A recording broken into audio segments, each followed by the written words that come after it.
Okay, so this is basically there's been 3 Tetsuya games so far for the PS2. There's Shobushi Densetsu Tetsuya 1, Legendary Game Boy Tetsuya 1, which covered the anime. There was Shobushi Densetsu Tetsuya 2, which covered an arc of the anime that's not the last, but it was like, it's kind of like the most memorable arc that they cover, like that was available at the time. The most memorable arc that they had available is what they covered in the second game.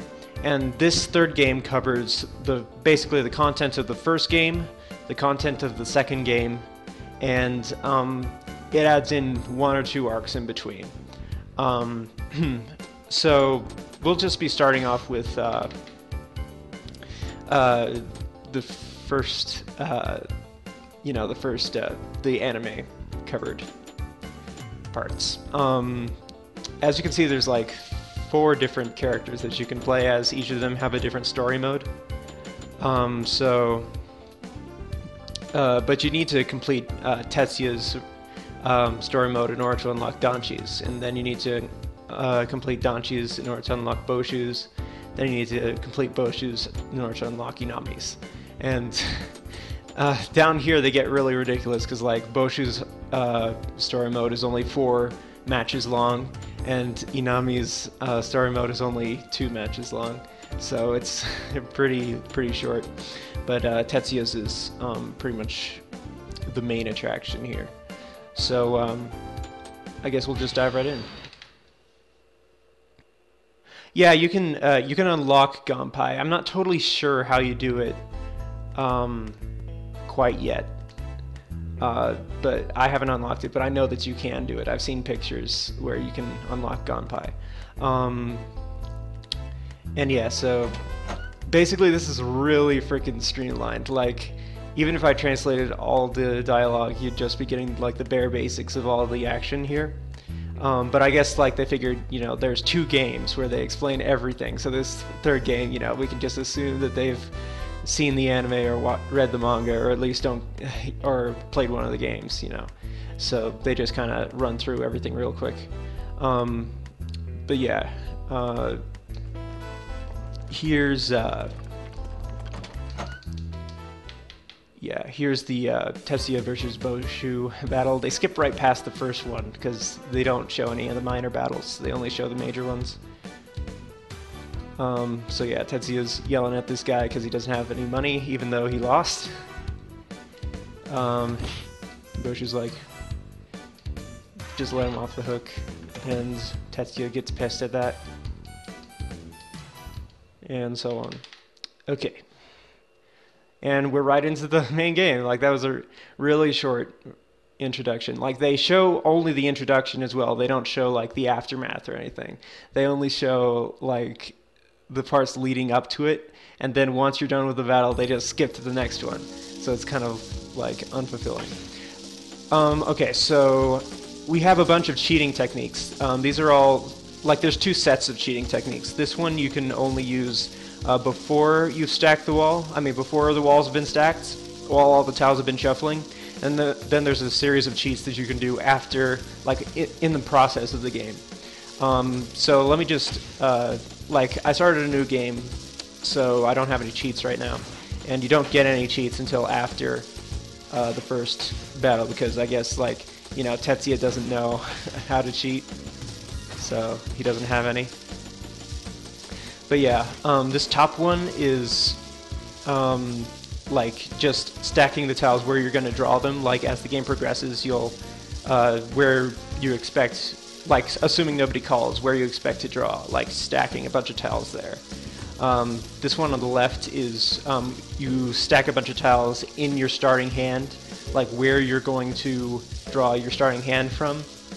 You can stack up to 8 tiles there. The one on the right is just general stacking maneuvers that you can use to follow up with moves later on. And this one down here is urawaza, which is a pretty generalized term, but I've found out through playing this that it means like stuff that's not really cheating, that's kind of like occult, kind of, I don't know, luck-based kind of things. And speaking of luck, that's what we're gonna be delving into here in this first Hanshan against Boshu-san. So, yeah, this first Hanshan is pretty easy. I've yet to lose it. I've played it a couple times, and I have not ever lost it, just because, like, I guess they go easy on you, but also because once, like, you might notice that I have this kind of flamey aura around all my tiles right now. That's called the luck aura.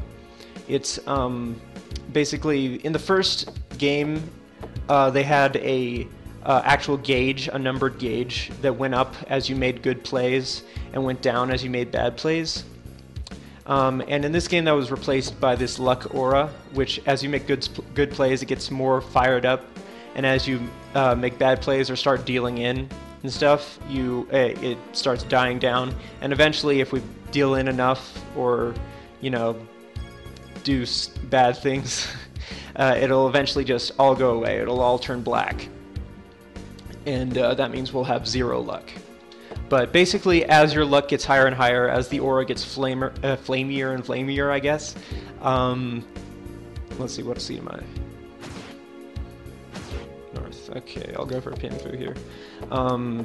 But yeah, as the luck aura gets flamier and flamier, you start drawing better and better tiles, and to the point where once it's at max luck, you start even if you start getting rid of like full sequences, you just draw them again anyway. Like, it's crazy. So, okay, so we got a Riichi here that we dealt into immediately, despite the Suji.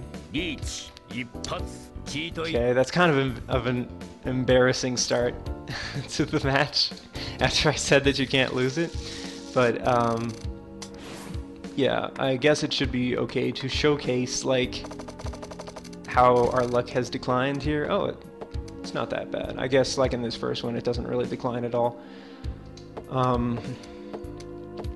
But yeah, if we dealt in to like Boshu or something, I'm sure that like we would have no aura at all right now, which would mean that we would just be totally luck dependent, like real life luck.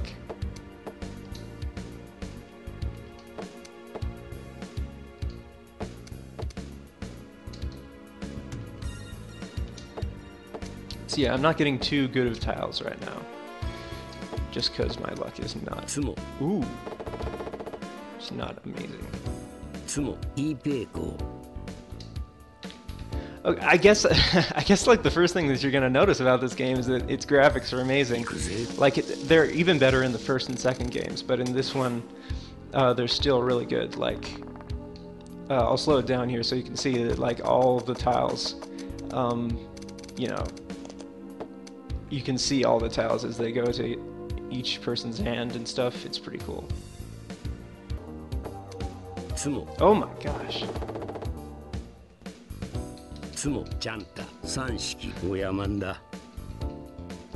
I'm like, I know it's hard to believe, but I've really never had trouble in this first Hanshan until now. I thought we'd just breeze right through this. Oh no, I guess I'm making really bad plays because I'm on stream right now. And I tend to not focus on the game as much when I'm streaming for some reason. I just need to get a win, and then I can start getting the luck on my side. The flow. Right now all the flow is going to Boshu. Yeah, but the luck pretty much covers the basic idea of nagare, or flow, pretty well.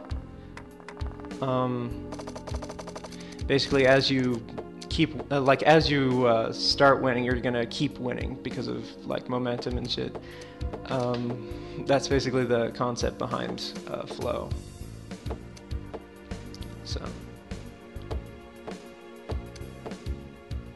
I'm actually really surprised that I'm doing this badly.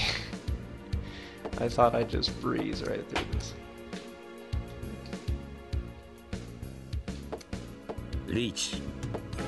Okay. Run. You know, it's... Okay, tell you what we're gonna do, we're gonna just give up this one and start this battle over, because Boshu has all the flow and we don't really have any cheating techniques to reverse it, so that's the first time I've ever lost that first one, and I've played it a couple times. Yeah, sorry for wasting your time there, but I don't want to waste like more of your time by continuing to fight a battle that's not going to, that I know is not going to do me any good. Ikuze? Boya. Okay, and I thought I'd save that till later, but I guess I might as well just say now that that little kind of scare chord that just happened right there means that Boshu cheated, like he stacked his wall. And from my experience, that means that like the top row of discards, like every other tile, is going to be something that he needs, like either of one suit, or like they're all going to be pairs, or they're all going to be closed triplets, or something like that. Like starting on the left side and then skipping one over until the right side, because that's where he's going to draw if nobody calls. So in order to counter that, I need to call if I don't want him to capitalize on his wall stacking, but it doesn't look like that's going to be very likely with this hand. I guess I could go for, yeah, that. For Honitsu.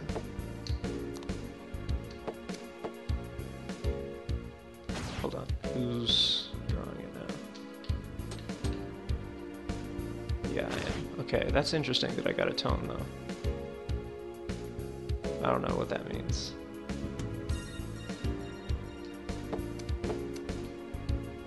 Okay, yeah, so he stacked 2 tones there. Okay, yeah, so he stacked a Pinzu Honitsu there. I think. Oh no? Okay, I guess we've reached the end of his wall stacking.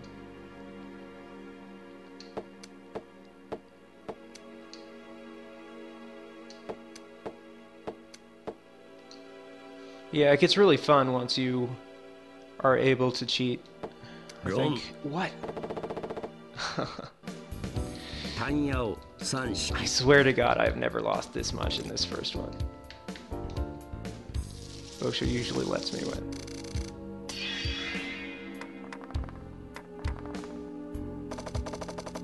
Please don't tell me we're going to spend the entire stream on this first one. That would be so embarrassing.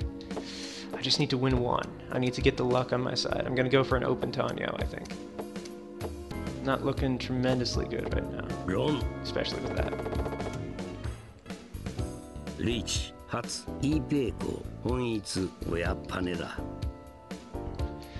Oh my gosh. Like, I swear to God, I've never friggin' lost this much in this first Anjan. Just, okay, if I don't win on this, I'm gonna start over again, because, like, this is just ridiculous. Like, I shouldn't... Like, once someone gets the luck in this first one, if there's no cheating, then they pretty much have it for the rest of the game. Like, they're just gonna get good hands and keep good hands. Like, I've gotten up to, like, Pa-Ren-chan, like, pretty easily in this first one on previous attempts. Like, you just, like, if you seize the flow early on, then once your luck is maxed out, there's pretty much nothing that these guys can do. Like, you just keep winning on your dealer turn over and over, and you'll just get Pa-Ren-chan after Pa-Ren-chan. But that's not happening right now. Come on, man. Okay. I'm really sorry that that I'm sucking so much right now, but I don't know. I've got to get off to a good start at the start of this, or else Boshu just wins and wins and wins. Like, look at his luck aura. Like, you can kind of tell right now that it's like maxed out because it's got all those different colors mixed into it. And mine's pretty low, so I'm just gonna start over again. I'm just really sorry that I keep starting over, but I don't want to spend the entire stream, like, I don't want to spend hours and hours on this first one.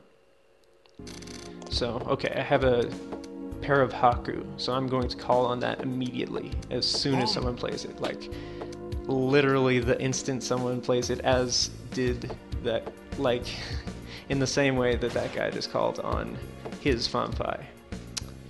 So, okay. Now I just need to pull in,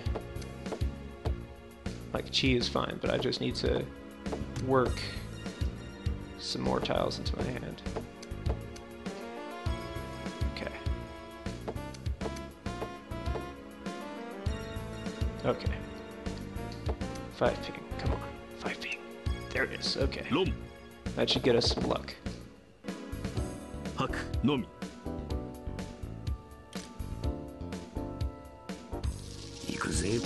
We're not done yet, though. Still gotta survive Boshu's dealer turn, and he did not stack his wall there. So we're good for right now. Ooh, this is a pretty good starting hand. Boshu's the only one in Tenpai, so we did not survive his dealer turn. Still did not stack his wall, though, which is a good sign.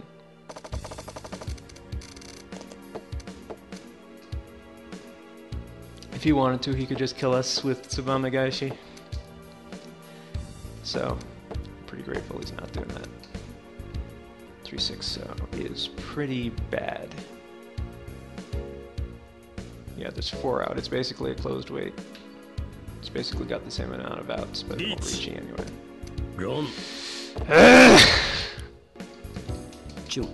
Like, this has never... I swear to God, this has never caused me this much trouble before. And he stacked his wall this time as well. Oh my gosh, are you serious? Oh, he stacked... I forgot he stacked his wall. I should have fucking called somewhere to break that up. This is like... Okay, it's still not down and out.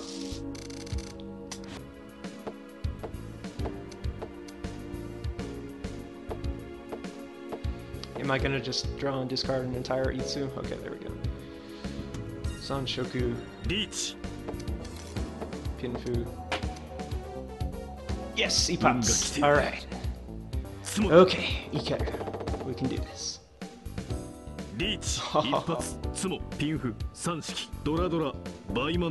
Baimon.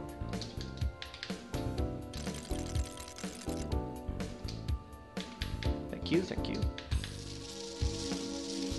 Okay, now we're actually going to get started, I think. Once we've gotten our luck on a roll, it's pretty hard to stop for anyone to stop it in this. Yeah, it's already really high. Look at it. It's that's pretty. I think that's pretty much when it's maxed out, because that's what it was like when I got all those powder Enshan I was talking about. It's when it's blue and white, like light blue and dark blue. You know what you're seeing right now. I think it's pretty much maxed out. Boom. Of course, that says nothing about Boshu's luck, which is still going pretty strong. Okay, that's not bad. Took away some of Boshu's luck as well, I think, because he dealt in. So that should be fine. We've got a 3-sided weight over here.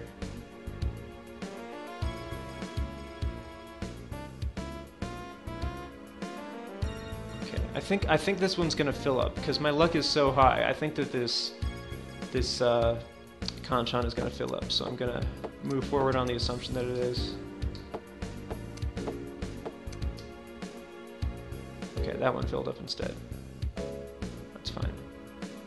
Okay, there's actually, yeah, we could get Sanshoku if we filled this one up, but there's one less tile for that. But our luck is pretty high right now, and we don't need to worry about Boshu's dealer turn. Yes, okay. 4-7. He pops.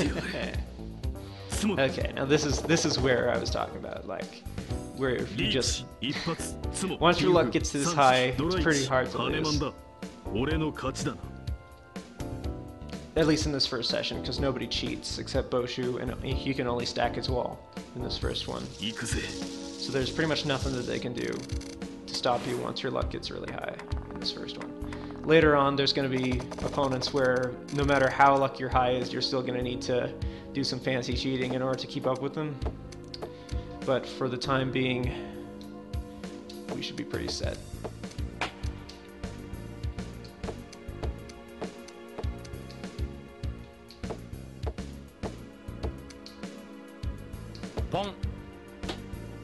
That's fine. If he wins it with a small hand, that's actually better because we won't be wasting as much time. Nonetheless, I think I'll reach here and probably get an Ipatsu. Yep. Unga kite. Reach, 一発、ツモ、単ヤオ、親マンだ。俺の勝ちだな。Yeah, you do still need pretty good regular Mahjong skill. Like, I mean, once you get into really amazing, like, cheating techniques that, like, I won't spoil exactly what they are, but, like, there's cheating techniques later down the line that make it so you basically don't need any Mahjong skill at all.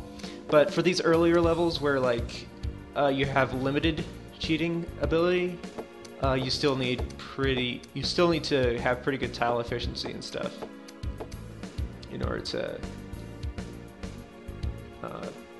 win to any capacity. But I often base my like the strategy in this game is kind of different because of the luck factor. Like I usually like go for my higher outs because of the luck when my luck's like high like this. And usually I go for like the more likely kind of like tiles that like hands that have more outs left in them when it's lower, I suppose. Ipatsu again. Okay. After a certain point, I'm just gonna fold the hand and yeah, this is a good time to do it. I'm just gonna fold the hand from start to finish and end up in no 10 if nobody wins. And I think that like my luck is so oppressive right now that if anyone does win, oh my god, look how close this hand is. It's almost, yeah, it's Ishan 10, almost a double Richi in Sanshoku as well.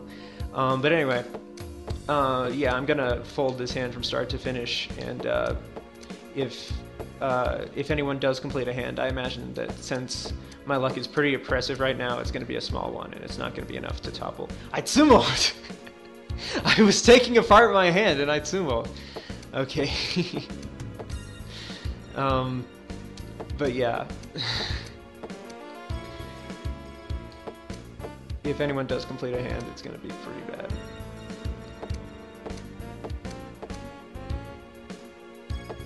Yeah, just look, like, I'm trying my best to go away from a winning hand, and my draws just keep coming in like the best outs possible.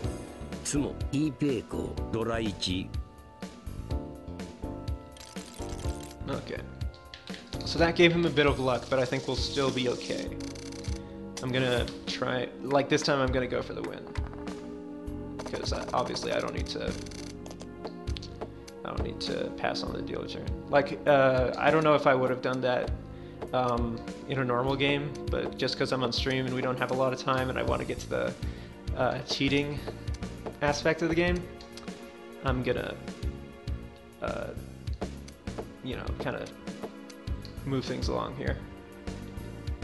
Okay, 8 so, and with my luck this high, it should come out immediately. Not Ipatsu, but it's on its way. Yeah, there it is.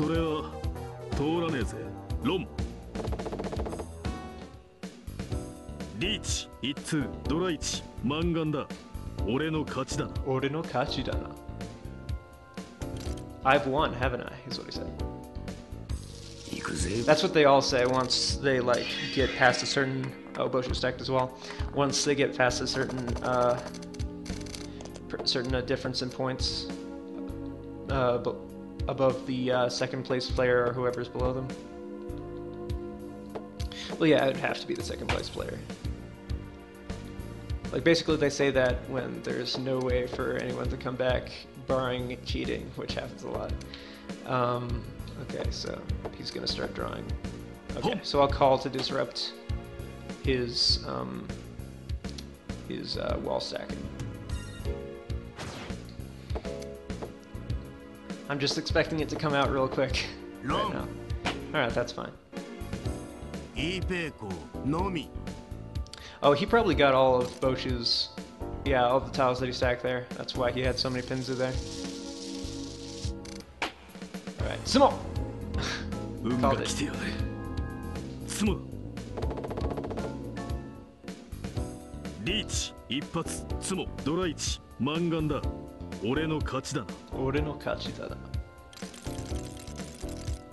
Yes, as you can see, like, there's no way for them to catch up now. 行くぜ It's the last round down the dealer, so I'm just gonna fold this one from start to finish and get on with our lives. Duke. Okay, that's the game.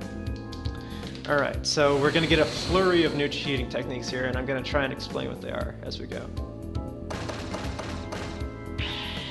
Okay, so I got the... Basically, what they do here is they rank you on the first... like, under the top heading, the first one is top, which means first place, and I got 50,000 points just for being in first place. Below that is match 10, or points had, and that's like just, you know, how many points I ended up with. Then below that is which means luck, so how much luck I had at the end. And the max, I think, is 30,000, and we had 29,100, so yeah, that's pretty much the max, or close. And right below that is how many cheating techniques you used. And the more cheating techniques you use, the lower that's going to be. So right now, since we didn't use any cheating techniques, it's at the max 30,000. But I mean, it's not worth it to like use no cheating techniques all the time, because like the other things cancel it out. Like if you use a lot of cheating techniques, you're gonna get a lot of points, you're gonna end up in first place, you're gonna get a lot of luck. So pretty much there's no point in maxing out that last one. But nevertheless, we got the top rank, which is Jangoro, I think. Might be something else. But basically, it means Mahjong professional. And our total score was 199,300. So yeah. Okay, here it comes. Here's we're getting a flurry of new techniques here. So the first couple ones are all going to be like ones where you like the ones that I was talking about while I was talking about how Boshu stacked his wall. Basically, that's what this is. You stack like in this case you'd stack 6 tiles where you're going to draw next, or maybe 4, I don't know. I think it depends on how many of these abilities you use, but basically you stack them where you're going to draw, assuming that nobody calls when you're the dealer, or if you're not the dealer, but in that case it's based on the dice roll, like where it ends up. So if it breaks into your wall, you probably won't get a chance to use it. So it's most useful when you're the dealer. But nonetheless, this one says toitsu, which means pair. So we get to stack like 2 or 3 pairs where we're going to draw over the course of the game. This next one is mentsu, I believe, which is sequence. So like we'd stack 2 sequences where we're going to draw. This one is anko, which is closed triplets, which means that we're going to stack 2 triplets where we're going to draw. This one's fampai, so we stack like 3 chuns or 3 double nuns or whatever where we're going to draw. Or more, like you could, well, I'll explain that later, but for now it's just fampai. This one we'd stack an ipeiko where we want to draw. This one we'd stack a chanta. You could probably read that if you can read katakana. This one is, okay, this one's different. This one is hitari de bap, and that's basically where you take 2 tiles that you don't need from your hand. It was used very briefly in Akagi. I don't know if you remember that. It was during the Osamu versus Akagi's co-workers arc. But basically you take 2 tiles that you don't need, you put them on the right end of your wall, and then you take 2 tiles from the left end of your wall and bring them back to your hand. And if you stack 2 tiles there, then that's really useful. And even if not, it gets 2 unneeded tiles out of your hand, so it's basically like 2 free draws. So it's useful even if you haven't stacked it. Okay, this one's elevator, and it basically, okay, it's kind of hard to explain without like without saying how you get the tiles there. But basically, if you have tiles under the table, or yeah, in this game they're put under the table, but like in real life you might put them like just hold them in your hand, or like put them in your pocket or something.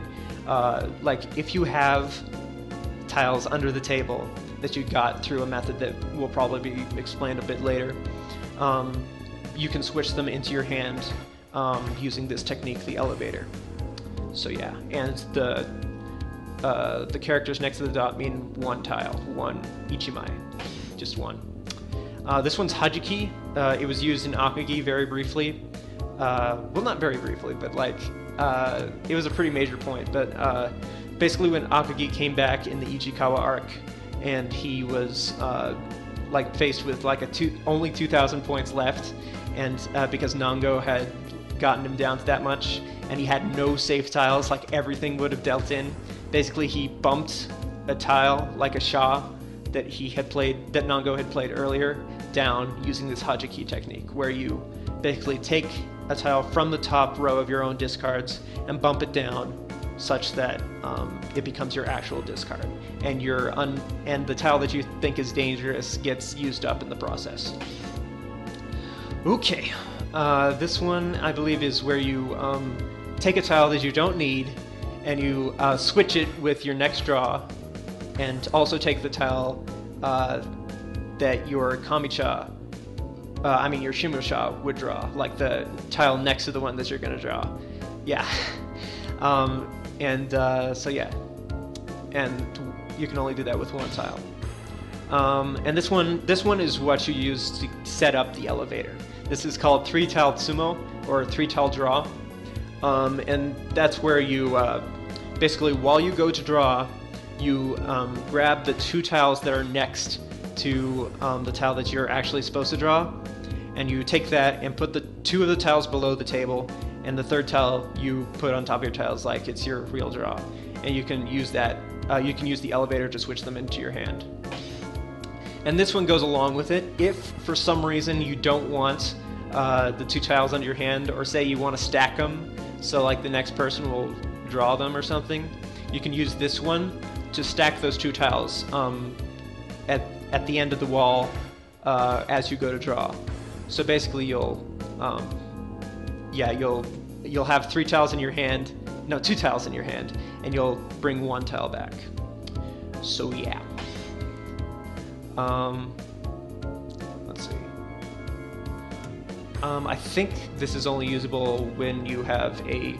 Yeah, this one is the one where you take a tile that you don't need from your own hand, and you switch it with a tile that you do need from your kombi, or your partner's hand. Like, we'll get into partners a bit later, but yeah. And this one is kind of, like, it's not really a cheating technique, but this one just boosts your luck a little bit. So, like, if you're really behind on luck, you might want to use that. And this is another of the type that we were discussing at the beginning. You basically stack a honitsu where you're going to draw. Almost done. This one, this is a new breed of things, but it's basically the same. Instead of stacking a bunch of tiles where you're going to draw, you stack them in your starting hand, like where you're going to just draw them for your starting hand. Okay, so for this one, you would stack like 2 or 3 pairs, toitsu, in the place where you're going to draw. And you can only do this on your dealer turn, by the way. You can only do this on your dealer turn because that's the only time that you can manipulate the dice. Okay, here you would stack a mensu in your starting hand, like 1 or 2 mensu or complete sequences. Here you would stack a couple anko or triplets in your starting hands. Okay, and here's the Quatre. We got this so early, wow. Okay, I didn't get this until later, my first try.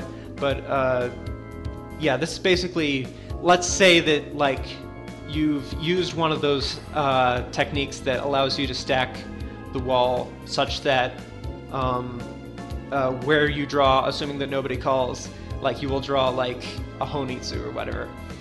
If say your toyman, the person across from you, does call and messes up the order, you can use this caterpillar technique to move the move the wall 1 discard over, such that your toyman's discards become yours and yours become your toyman's, and vice versa with the kamicha and shimocha. So yeah. It's also useful if you use that when it's not your dealer turn, and like your draw order is just 1 over. You can use that to fix it. And this one boosts your luck a little bit more than the other one. Okay, so as you'll notice, we have numbers of these different techniques that we can use, which is an interesting attribute. Like in the first one, you had a cheating gauge. Like the first game, you had a cheating gauge that like went down depending on the amount of cheating techniques that you used.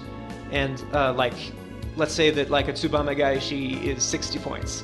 You would use up all 60 of your points if that's what you had. And so you couldn't use anything until your cheating gauge filled up. But in this one, you have a limited inventory of cheating techniques.